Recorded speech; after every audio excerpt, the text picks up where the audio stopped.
وہ کام جو مرنے والے کے ذمہ فرض تو نہ تھے، لیکن جب لواحقین اس کے لیے کرتے ہیں تو میت کو ان کا ثواب پہنچتا ہے.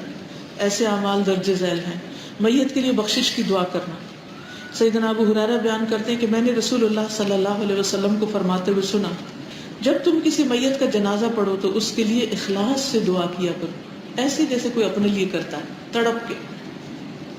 سیدنا عثمان بن عفان سے مروی ہے کہ نبی کریم صلی اللہ علیہ وسلم جب میت کو دفن کر کے فارغ ہو جاتے تو قبر پر رکتے اور فرماتے، بھائی اپنے بھائی کے لیے استغفار کرو.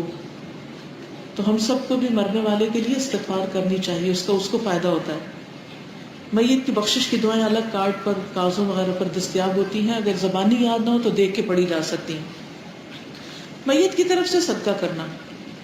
سیدہ عائشہ سے روایت ہے، ایک آدمی نے نبی صلی اللہ علیہ وسلم سے پوچھا کہ میری والدہ اچانک فوت ہو گئی، میرا خیال ہے کہ اگر انہیں بات کرنے کا موقع ملتا تو وہ ضرور صدقہ کرتی، اگر میں ان کی طرف سے صدقہ کروں تو کیا انہیں اجر ملے گا؟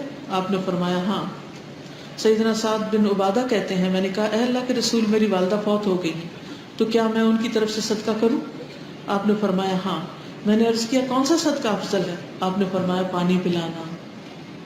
پانی پلانا، خاص طور پہ رمضان میں سڑکوں پر لوگ ہوتے ہیں، اس وقت آپ یہ صدقہ کر سکتے ہیں، پانی کی بوتلیں بانٹ سکتے ہیں. سخت گرمی کے دنوں میں آپ جہاں لوگ انتظار گاہوں وغیرہ میں بیٹھے ہوتے ہیں وہاں پر پانی دے سکتے ہیں.